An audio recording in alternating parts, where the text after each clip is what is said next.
we got the top 10 decks for April 2023. This is the post SUNSPOT Red Skull nerf. So you see right here, SUNSPOT at 0, Red Skull at 12. This list is based off my personal experience and data that is being collected from 3 different tracker apps. I'm specifically looking for non-infinite gameplay because people play differently when they get into infinite, but ranks from 80 to 99 for people that are Series 3 complete. Now, got to give a big shout out to untapped.gg, which is my personal favorite tracker app, which is above there, works on the Steam client. I reached out to them to get a sponsorship because I believe so strongly in this tracker app. I'm sponsored by them. Link in the description. If you want to use this tracker app on your Steam client, it helps with your gameplay. Basically, it tracks all kinds of things that are happening that you could write down with pen and paper, but it does it for you. It helps out quite a bit, and appreciate anybody that downloaded. Big shout out to them for sponsoring me. And let's get into the list. At the top of the meta still is Shuri. And we're going to talk about Shuri, but Shuri is going to get some sort of nerf. I don't really know what that means, but on 4/18, we're going to be getting a new patch, if you will. And they are talking about doing something to Shuri at that time. So they have tried to nerf Shuri by adjusting down Red Skull and SUNSPOT. They also changed the way Taskmaster worked. Technically, they also nerfed She-Hulk and Arrow, which used to be on these lists, and it's still at the top. It has the best win rate, best cube rate, and if you want to climb, this deck will be the easiest to do that. Now, it's interesting that they're going to make some sort of modification to Shuri, and that is going to be at the same time that there is going to be a series drop, is my best guess. On the 18, I'm predicting that Bast and Shuri will drop from Series 4 down to Series 3. And then other notable cards that could be dropping would be Darkhawk, which I believe is going to happen by the end of May, and then Zabu by the end of June.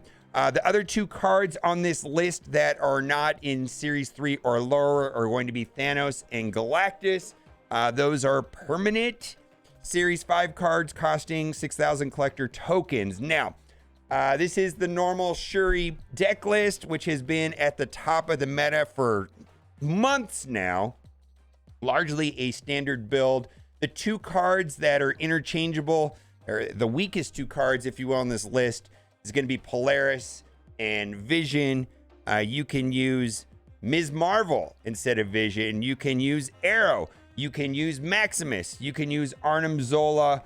All of those will get the job done. The rest of the list is very static and optimized at this point, with the exceptions being those 2 cards. So I can't play this deck anymore, to be honest with you. Like yesterday's featured location, this was obviously the best deck. I couldn't play this deck. I couldn't do mirror matches. I'm just over it. It's been months and months and months at this top. So we're going to see what that brings in about a week, what the changes are going to be. Now, let's go to Darkhawk decks. And I believe that these are the second best deck in the game right now. A couple versions of this build. This one right here uses Maria Hill and Doom. Another popular build uses Quinjet and Moon Girl.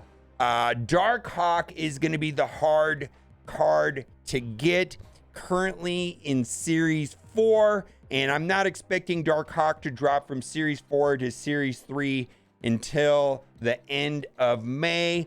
I climbed quite a bit with this deck. Actually, the deck that I climbed the most was the Quinjet Moon Girl version, which is instead of Maria Hill and Dr. Doom, and I went from 85 to 95 in a couple of hours. It's a very good deck, very easy to play, very easy to know when to snap. The combo mostly lies around 2 separate packages. There is basically a Darkhawk package and there is a Devil Dino package. So the Darkhawk package is Zabu, Korg, Rock Slide with Darkhawk, and then the Devil Dino package basically is Agent Coulson, White Queen, Maria Hill, and so on, which basically put cards into your hand. Both of those two cards, Devil Dino and Darkhawk, synergize insanely with Mystique, and Doom is just a good card.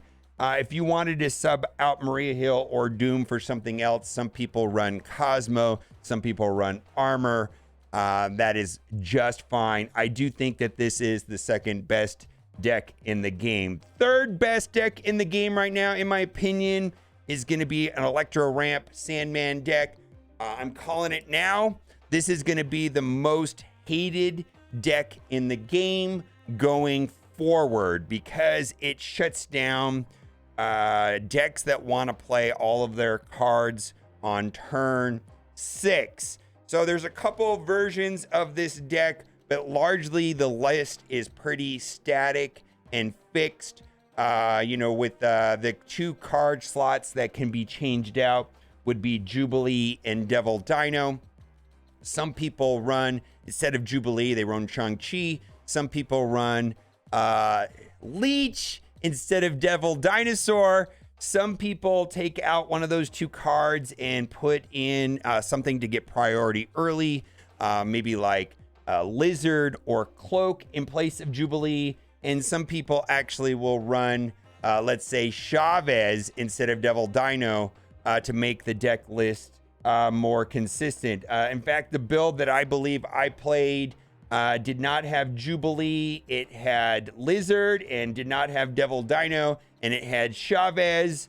This is not my style of deck at all, but it is easily one of the top contenders right now. And I believe when Shuri, whatever they do with Shuri, they're going to do something with Shuri, right? On the 18th, whatever they do with Shuri, this deck could be just take over, right? And this deck right here could also be the most hated version, probably the most hated deck in the game. I think people are going to complain about this deck, especially the versions of this deck that run Leech, because a lot of people will run Leech instead of Devil Dino. The choice is yours. It's not my style of thing, but it is what it is. There's also a couple versions out there that run Goose instead of Jubilee. So do whatever you want with that information, but this is a viable deck. It definitely makes the list. Next, we have to talk about the new versions of Thanos that are out there running. I did play this. Also, not really a big fan of any deck list, rather, that plays Leech, but this is a thing.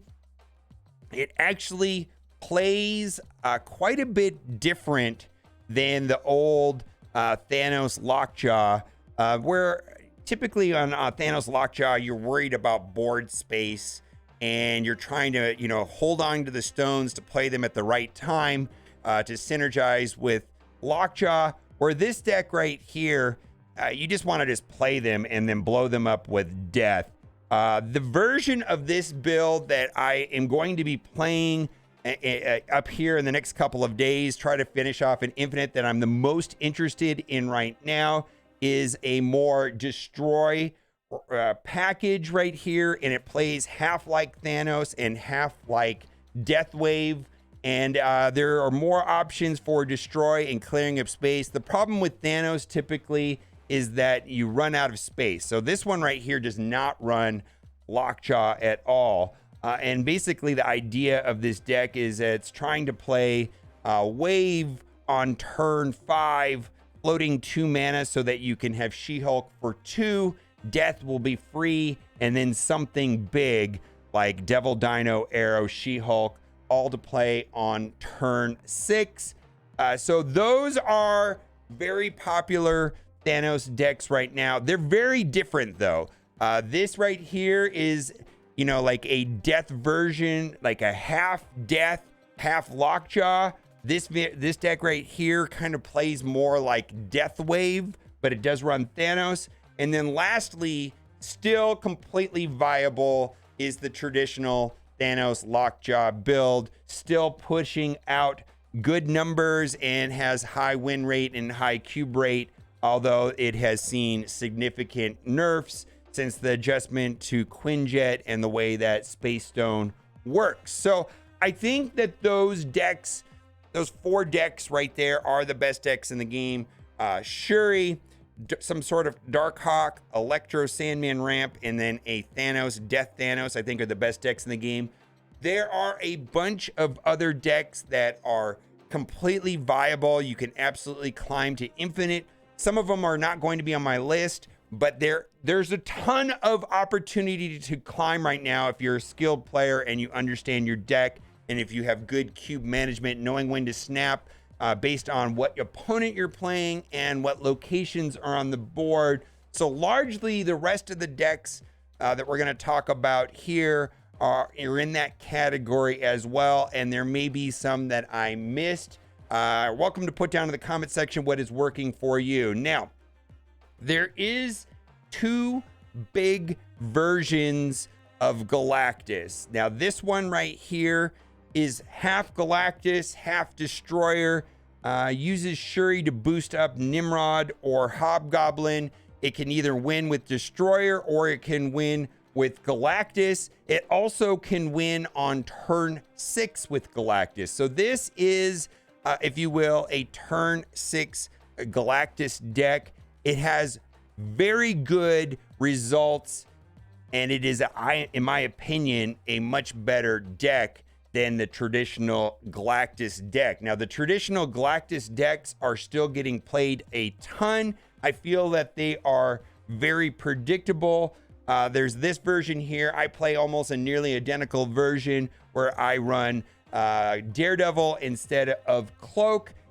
To me, the climb is very slow and I do not enjoy the gameplay, but I'm highly interested in the Nimrod Destroyer version of Galactus. So if you have Galactus and you want to play Galactus, try either one of these 2 deck builds and you should have reasonable success. Now, let's talk about Hitmonkey. And I believe there are 2 versions of Hitmonkey that are very successful.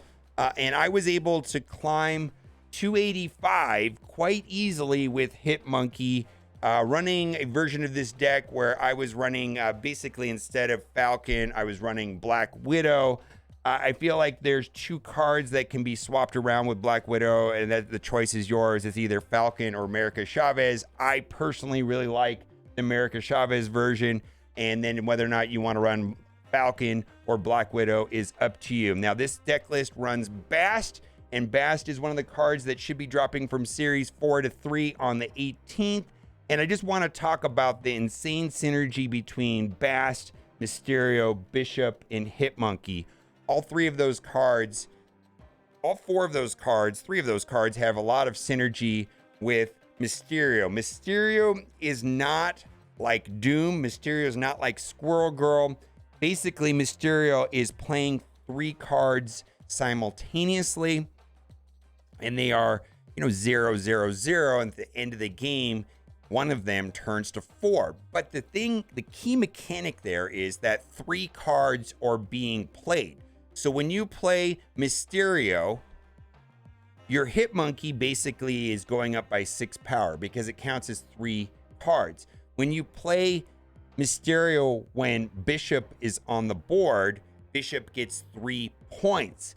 And then the coolest insane synergy is when you play Bast, when Mysterio is in your hand, they suddenly become 3 power cards.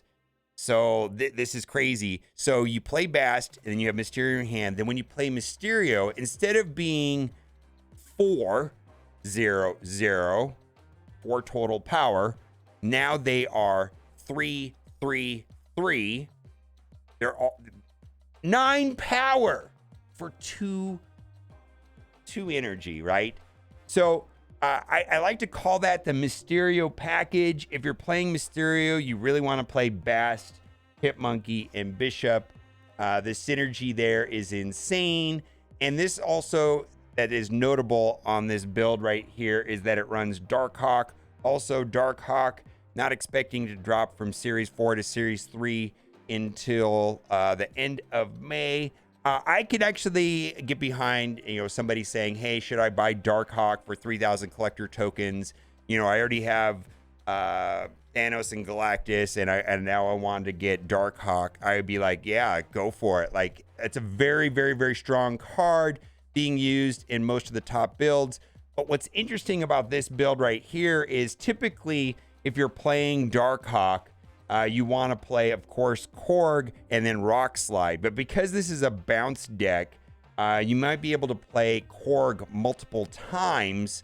And so having Rock Slide is not necessary and actually doesn't work with the curve on this particular deck. Love this build.